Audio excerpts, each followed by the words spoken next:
जय हिंद दोस्तों, आप सभी लोग कैसे हैं। आई होप कि आप सभी लोग बहुत ही अच्छे होंगे और बहुत ही अच्छे तरीके से आप अपनी पढ़ाई को कर रहे होंगे। तो आज के वीडियो में जो है हम लोग हिस्ट्री के सेशन को आगे बढ़ाते हैं। इससे पहले जो है हम लोग हिस्ट्री का एक क्लास कर चुके हैं जिसमें हम लोग यह जाने हैं कि हिस्ट्री की परिभाषा क्या होती है, उसके बाद हिस्ट्री के जो जनक हैं किसको कहे जाते हैं। इसके साथ ही साथ हम लोगों ने यह देखा कि हिस्ट्री को जो बांटा गया लिखित आधार पे या दूसरे शब्दों में कहें कि स्रोतों के आधार पे, उसके बाद जो भी उस समय धातुएं पाई गई थी धातुओं के आधार पे जो बांटी गई तो कैसे बांटी गई, और उसको त्रियुगीन जो कालीन कहा गया तो वह किस आधार पे कहा गया, ये सारे के बारे में हम लोग डिस्कस किए। और इसके साथ ही साथ जो इतिहास को जो हम लोग 3 वर्गों में जो बांटे थे लिखित के आधार पर, जिसमें कि आपका जो प्राग ऐतिहासिक आ जाता है, आदि ऐतिहासिक आ जाता है, उसके बाद ऐतिहासिक आ जाता है। तो प्राग ऐतिहासिक से संबंधित जो जानकारियां हैं हम लोग ज़्यादा से ज़्यादा जानकारियां जो हम लोग जो है फर्स्ट वीडियो में अचीव कर चुके हैं, वहाँ पे हम लोग बहुत ही अच्छे तरीके से समझ चुके हैं। तो चलिए हम लोग आज जो है उसी के आगे के सेशन को बढ़ाते हैं।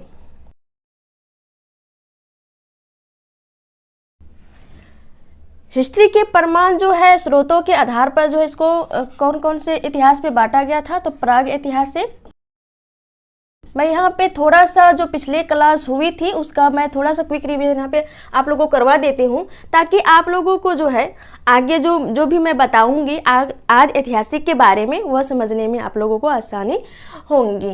तो प्राग ऐतिहासिक, उसके बाद आपका आ जाता है आदि ऐतिहासिक,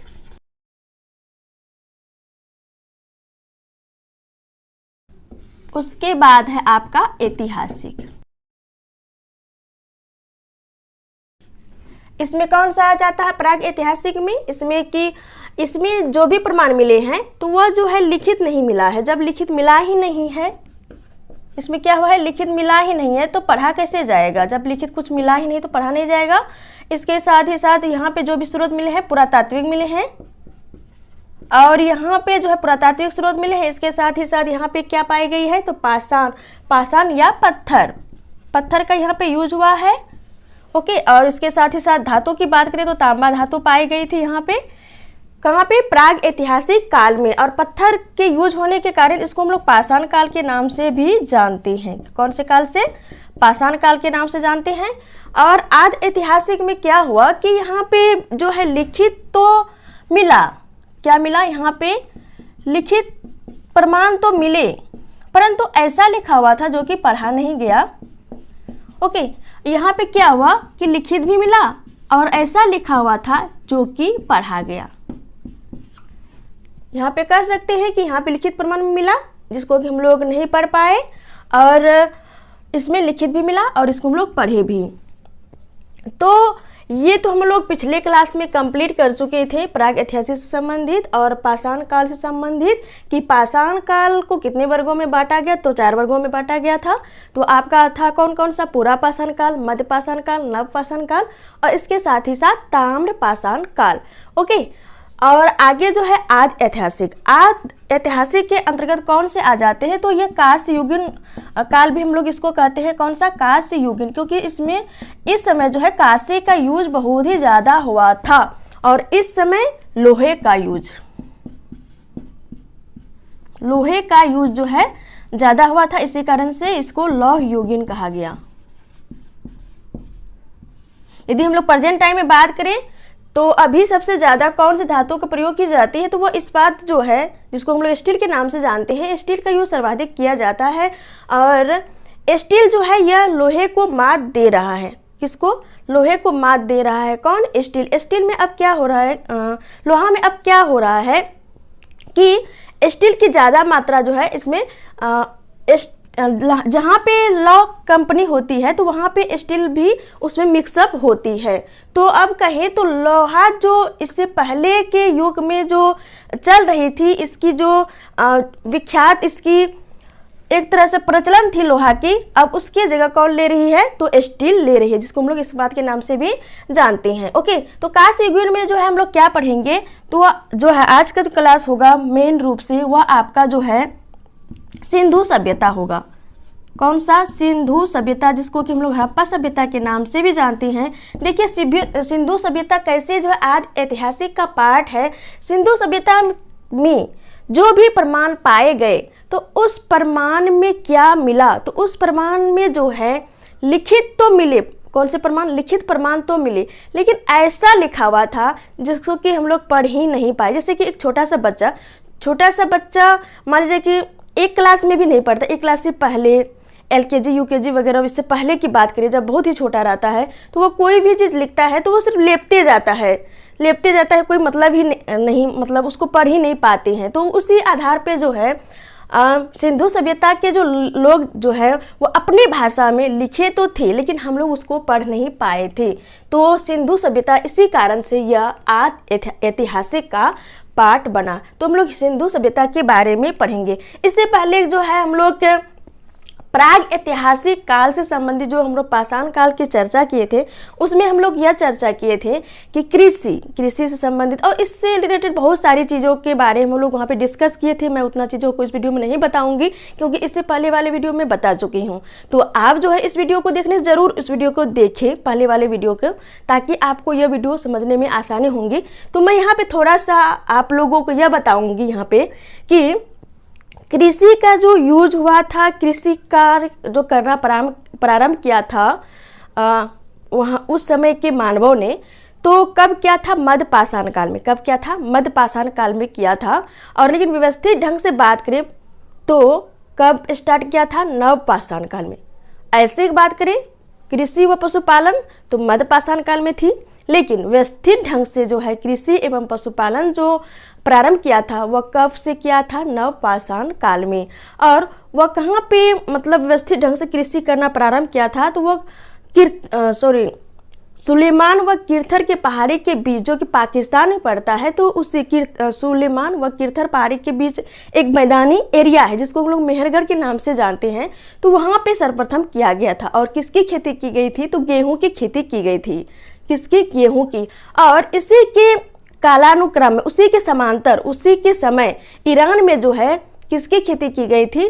तो जौ की खेती की गई थी। तो इसको अब जो है आप लोग ध्यान में रखेंगे क्योंकि यहाँ से एग्जाम में क्वेश्चन देखने को मिलता है। तो प्राग ऐतिहासिक काल से संबंधित जो है जो भी जानकारियाँ हम लोग इसकी पहले वाली वीडियो में हम लोग देख चुके हैं, आज जो हम लोग डिस्कस करेंगे सिंधु सभ्यता के बारे में करेंगे। तो चलिए हम लोग आगे बढ़ते हैं, वीडियो को आगे ले जाते हैं। आप इसका स्क्रीनशॉट ले लें, मैं इसको इरेज करती हूँ। किसके बारे में हम लोग चर्चा करेंगे? तो सिंधु सभ्यता के बारे में चर्चा करेंगे।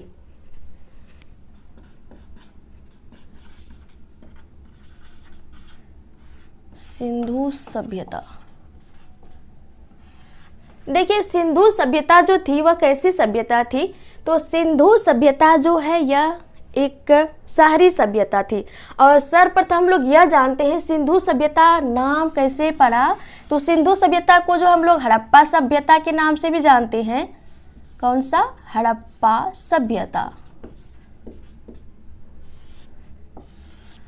सिंधु सभ्यता को हम लोग हड़प्पा सभ्यता के नाम से जानते हैं। और इसका काल की बात करें या समय की बात करें, तो कालक्रम या समय की बात करें तो यह कब रही?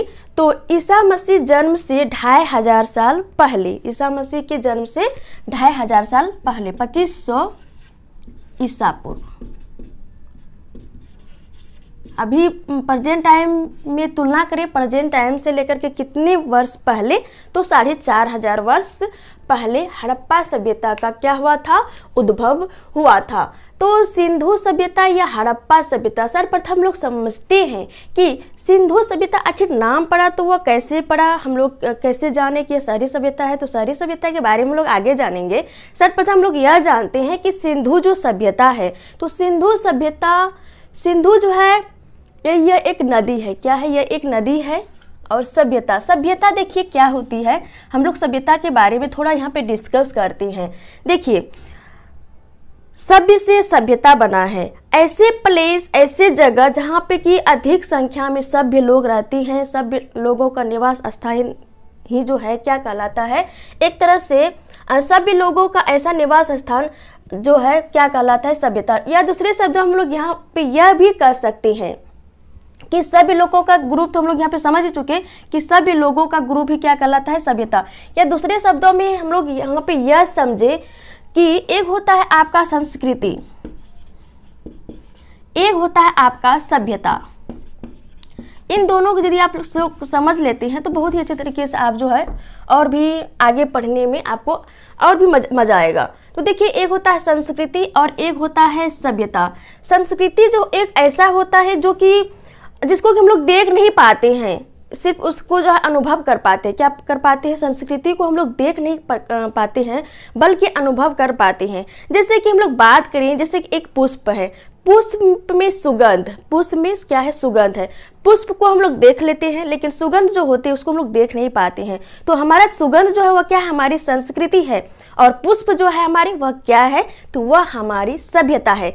इसी तरह से बात करें तो जैसे कि शरीर में आत्मा होती है, तो आत्मा जो है वह हमारी क्या है, संस्कृति है, और शरीर क्या है, वह एक सभ्यता है। इसी तरह से एक परिवार में मान लीजिए संस्कार वह माता पिता से मिलती है। संस्कार तो दिया जाता है लेकिन संस्कार गौण रहता है, उसको हम लोग देख नहीं पाते हैं अच्छे तरीके से। लेकिन वही जब अच्छे अच्छे कार्य करने लगते हैं, बहुत ही विस्तार रूप से एक समूह, एक देश जो है, एक यदि पूरे वर्ल्ड भी कह सकते हैं, लेकिन पूरे वर्ल्ड में तो अलग अलग जगहों पर अलग अलग सभ्यताएं होती हैं। लेकिन एक ही देश की बात करें, कुछ ऐसे देश होते हैं जहाँ पे एक ही तरह के लोग रहते हैं। लेकिन हमारे इंडिया की बात करें तो यहाँ पे विविधताओं वाली देश है, अलग अलग सभ्यता वाले यहाँ पे लोग रहते हैं। तो संस्कृति और सभ्यता में मेन डिफरेंस यही होता है। तो सभ्यता की बात जो है यही हुई कि सभ्यता क्या हुआ कि एक व्यक्ति कोई संस्कार दे रहे हैं अपने बच्चों को, और वही संस्कार धीरे धीरे बढ़ता जा रहा है, बहुत अच्छे संस्कार उसको मिल रहे हैं, तो वही क्या बन जाती है, एक बड़ी सभ्यता बन जाती है। और संस्कृति गौण रहती है और सभ्यता क्या होता है, उसका एक विशाल रूप, उसका एक दिखावटी रूप, दिखावटी क्या कहें उसको, एक अच्छा रूप। मतलब दूसरे शब्दों में कहें तो संस्कृति को हम लोग देख नहीं सकते और सभ्यता को देख सकते हैं। जैसे कि कोई एक नया कपड़ा पहना तो नया कपड़ा कोई देख सकता है, कोई डेवलप किया तो डेवलपमेंट को उसको देख सकता है, तो यह क्या होगी, वह एक सभ्यता हुई। लेकिन डेवलपमेंट कैसे किया, उसका अनुसरण किस आधार पे किया, कहाँ से वह लिया, तो ये सारे जो गौण रह जाते हैं वो हमारी क्या होती है, संस्कृति होती है। ओके, तो सभ्यता को हम लोग यहाँ पे समझ लिए। और सिंधु सभ्यता से हमारा तात्पर्य यह हो गया, सिंधु तो नदी हुई और सभ्यता। देखिए, कोई भी सभ्यता का उद्भव या उजागर होता है तो उसके लिए कोई एक प्लेस होना चाहिए, तो और वो प्लेस ऐसा होना चाहिए जहाँ पे सारी चीजें उपलब्ध हो। जैसे कि कहाँ पे हो सकती है, तो वो नदी घाटी में ही हो सकती है, क्योंकि कोई भी व्यक्ति के लिए जीवन जीने के लिए क्या चाहिए, तो उसको खाद्य पदार्थ चाहिए, पानी तो चाहिए ही, वायु तो चाहिए, इतना तो कम से कम चाहिए। उसके बाद तो कपड़े लत्ते की बात आ जाती है। तो सर्वप्रथम उसको क्या चाहिए, तो पानी हो गया, खाद्य पदार्थ हो गया, उसके बाद सर्वप्रथम तो वायु, उसके बाद पानी, खाद्य पदार्थ, ये सारी चीजें। तो ये सारी चीजें कहाँ हो सकती है, तो वो वायुमंडल से तो वायु लेंगे, ऑक्सीजन लेंगे, इसके साथ ही साथ खाद्य पदार्थ कोई भी व्यक्ति उपजाएंगे तो उसके लिए क्या चाहिए, पानी चाहिए। तो वो सारे चीज कहाँ पे उपलब्ध हो सकते हैं, तो किसी न किसी नदी घाटी में ही उपलब्ध हो सकते हैं।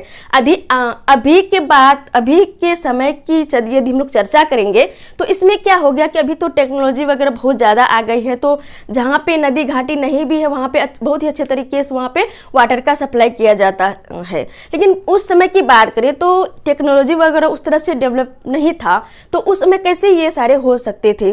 तो उस समय जो भी सभ्यता डेवलप हुई, जो भी सभ्यता थी, तो वह नदी घाटी में ही थी। तो इसी तरह से सिंधु जो सभ्यता थी तो सिंधु नदी की घाटी में थी। और सिंधु सभ्यता को हम लोग हड़प्पा सभ्यता के नाम से कैसे जानते हैं, क्योंकि देखिए, सिंधु सभ्यता की सर्वप्रथम जो खोज प्रारंभ हुई थी वह कहाँ से हुई थी, हड़प्पा से ही हुई थी। इसी कारण से सिंधु सभ्यता को हम लोग हड़प्पा सभ्यता के नाम से जानते हैं। और सिंधु सभ्यता जो है यह एक शहरी सभ्यता है। शहरी सभ्यता किस आधार पे है, हम लोग वीडियो के आगे में जानेंगे। ओके, चलिए हम लोग वीडियो को और आगे बढ़ाते हैं। तो यहाँ पे हम लोग समझ गए कि सिंधु सभ्यता का नाम कैसे पड़ा, सभ्यता क्या होती है, और हड़प्पा सभ्यता इसका नाम कैसे पड़ा। और चलिए हम लोग देखते हैं कि सिंधु सभ्यता का जो विस्तार था वह कितना बड़ा था, इंडिया में ही था कि चाइना में था कि इसका विस्तार पाकिस्तान में भी था कि अफगानिस्तान में था। तो चलिए हम लोग देखते हैं। देखिए सिंधु जो सभ्यता है यह तो एक शहरी सभ्यता है। मैं यहाँ पे लिखती हूँ, कैसी सभ्यता है? शहरी सभ्यता है। और सिंधु सभ्यता का जो विस्तार है भारत पाकिस्तान में है। कहाँ पे है? भारत पाकिस्तान। मैं यहाँ पे मैप को ड्रॉ करती हूँ।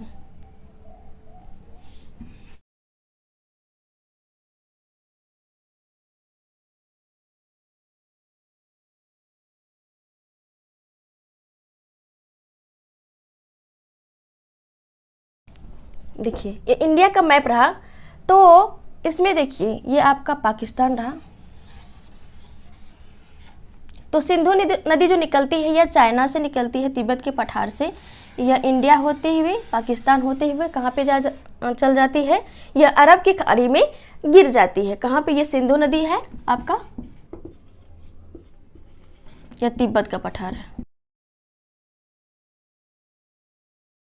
तो सिंधु नदी जो है यह तिब्बत के पठार से निकलती है और इंडिया पाकिस्तान होते ये अरब की खाड़ी में आकर के अरब के सागर में आकर के गिर जाती है।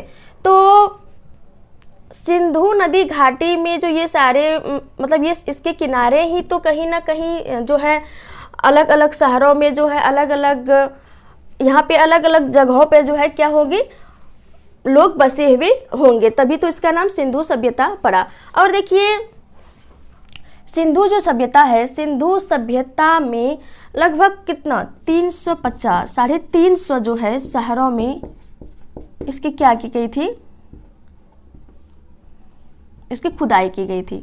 मतलब पता चला कि 300 शहरों में जो है क्या है, इसके प्रमाण मिले हैं, किसके? सिंधु सभ्यता के। और हाँ हम लोग यहाँ पे यह जानते हैं, देखिए ये तो सिंधु सभ्यता की बात हुई, लेकिन सिंधु सभ्यता कैसे उजागर हुई इसके बारे में हम लोग थोड़े यहाँ पे समझ लेते हैं। इसके बाद यहाँ पे आगे हम लोग जो है मैप के माध्यम से देखेंगे। देखिए सिंधु सभ्यता के बारे में इसका जो देखिए ऐसे तो अचानक से सिंधु सभ्यता के बारे में कोई तो बुक नहीं लिखा गया। इसके बारे में कोई ना तो कोई मतलब सर्वप्रथम मैसेज किए होंगे, इसका परीक्षण या निरीक्षण वगैरह कुछ किए होंगे, सर्वेक्षण वगैरह किए होंगे। तो सर्वप्रथम किसने किए थे? तो वह थे आपके जॉन, कौन थे वो आपका? John Mason. जॉन मैसॉन जो थे वह सर्वप्रथम जो है किसको? जेम्स कनिंघम जो थे वह आर्कियोलॉजिस्ट थे। कौन? जेम्स कनिंघम जो थे आर्कियोलॉजिस्ट थे और उन्हीं को जो है सर्वप्रथम मैसेज दिए थे। किसने? जॉन मैसॉन ने मैसेज दिए थे कि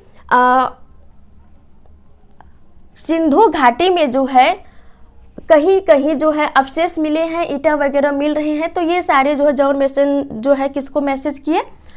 जेम्स कनिंघम को। और जेम्स कनिंघम ने आकर के जो है सिंधु नदी घाटी के जो है आसपास जो है खुदाई का कार्यक्रम सर्वेक्षण किया और उन्होंने यह पता लगाया, क्या पता लगाया?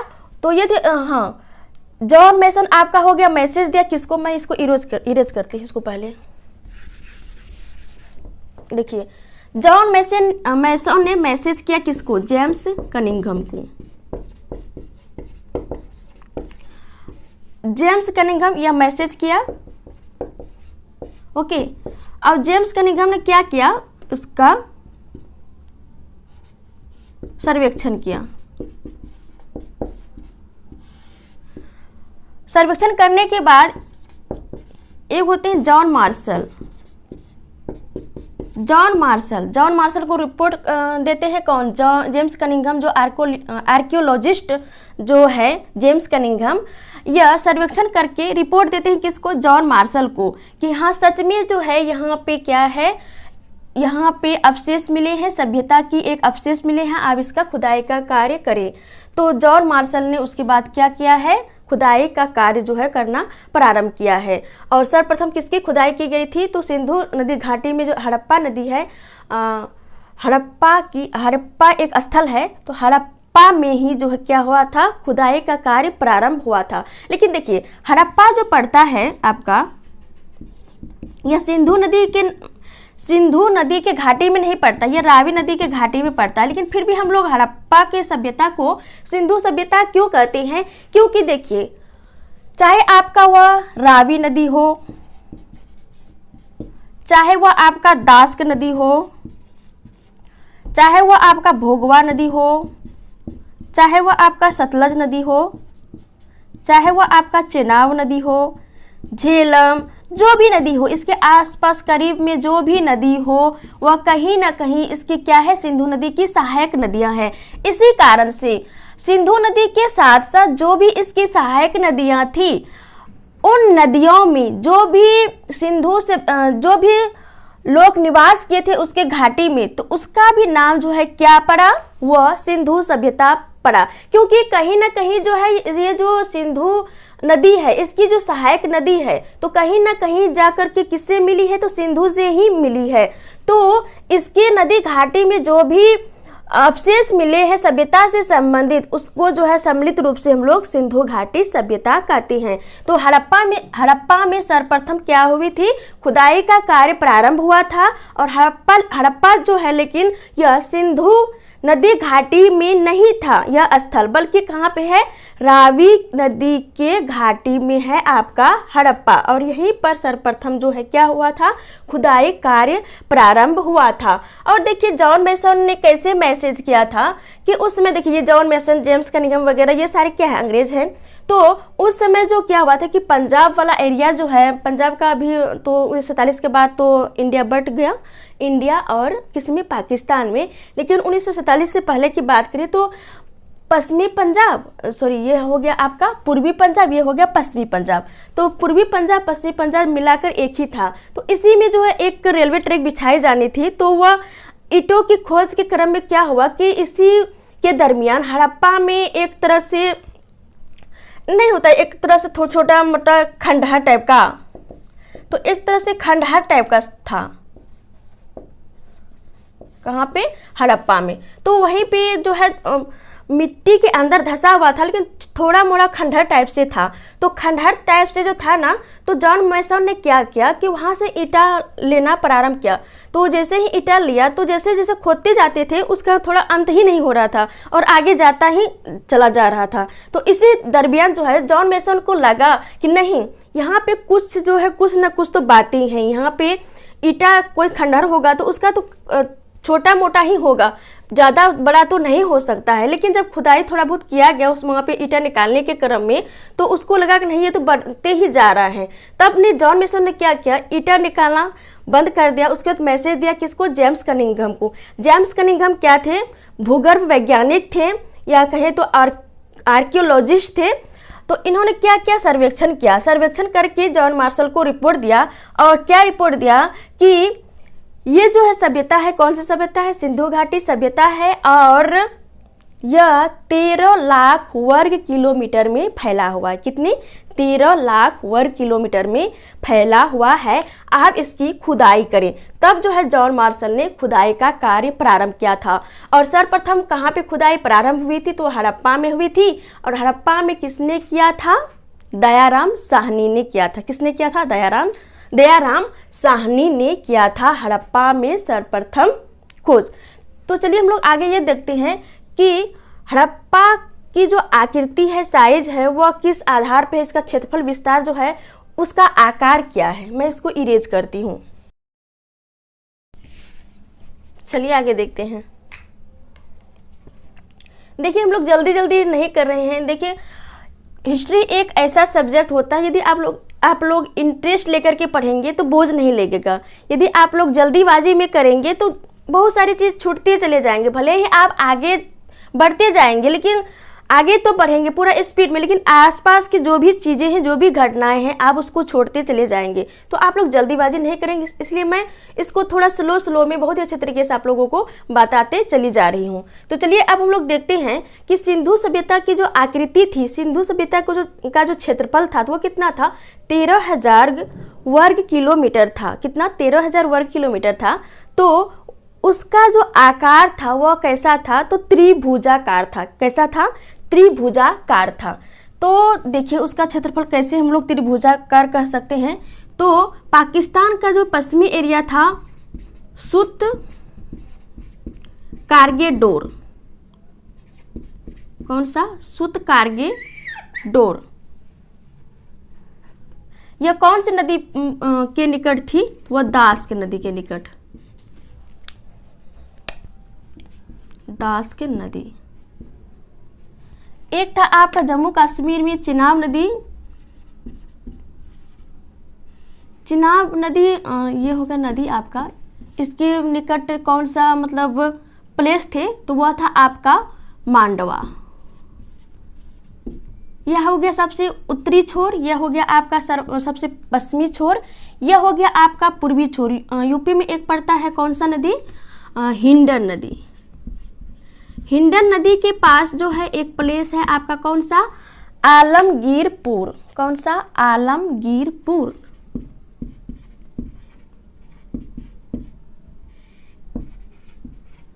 और सबसे दक्षिण में जो महाराष्ट्र में एक पड़ता है प्लेस कौन सा? वो आपका दाइमाबाद। कौन सा? दाइमाबाद। और यह कौन सी नदी के किनारे है? तो वह आपका प्रवरा नदी के किनारे है।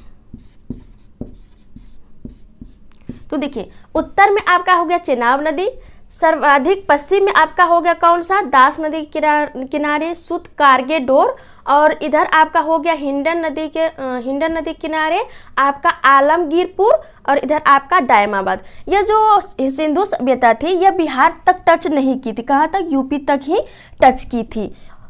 ओके, तो यदि हम लोग इसको हम लोग मिलाएं तो देखिए इसका शेप कैसे बनता जा रहा है।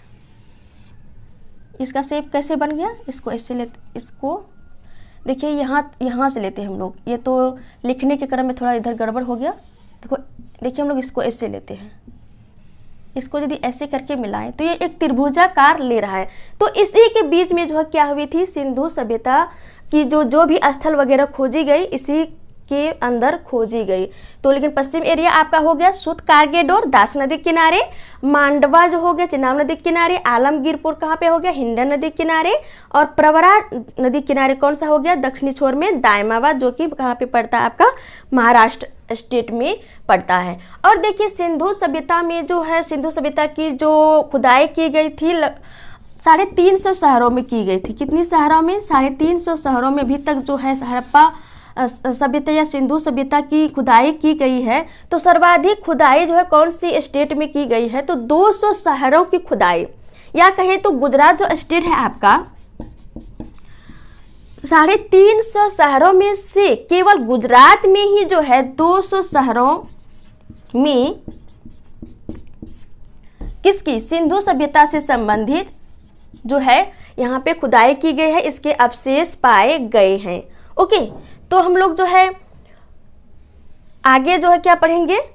सिंधु सभ्यता से संबंधित कहाँ पे कौन कौन से प्लेस जो है पाए गए हैं, और हम लोग इम्पोर्टेंट प्लेस को पढ़ेंगे। ऐसा नहीं कि एक तरफ से पढ़ते जाएंगे। देखिए 350 शहरों में मिले अवशेष और क्या क्या मिले हैं, इन सारे को याद रख पाना बहुत ही डिफिकल्ट टास्क होगी। और इतना याद कर भी लेंगे, मान लीजिए कि कुछ समय के लिए मेरे माइंड में तो रहेगा, लेकिन बहुत ही जल्दी स्किप कर जाएगा। और 350 शहरों में क्या क्या वहाँ पे पाए गए अवशेष, उन सारे को याद रख पाना बहुत ही डिफिकल्ट टास्क हो जाएगा। इसी कारण से जो है जो मोस्ट इम्पॉर्टेंट होंगे और जो आपके एग्जाम ओरिएंटेड होंगे उसी को जो है हम लोग देखेंगे। तो आज के लिए मैं यहीं तक रखती हूँ। आगे यदि सारे जो है मोस्ट इम्पोर्टेंट जो है आपके जो प्लेस है वहाँ पे क्या क्या मिली उसके बारे में यदि बताऊँगी तो वीडियो बहुत ही लॉन्ग हो जाएगा और आपको लगेगा कि बहुत ही ज़्यादा लॉन्ग हो रही है, थोड़ा सा बोरिंग फील करने लगेंगे। इसी कारण से मैं आज के वीडियो को यहीं स्किप करती हूँ। तो आई होप कि ये वीडियो आप लोगों को पसंद आए होंगे। यदि पसंद आए इस वीडियो को लाइक करें और ज़्यादा से ज़्यादा फ्रेंड्स के पास इसको शेयर करें। और अभी तक आप इस फैमिली में नए सदस्य हैं तो इस चैनल का लाभ लेने के लिए, ईस्ट हिस्ट्री सेशन का लाभ लेने के लिए आप इस चैनल को जरूर सब्सक्राइब करें। तो चलिए फिर मिलते हैं आपके नेक्स्ट वीडियो में, तब तक के लिए जय हिंद जय भारत।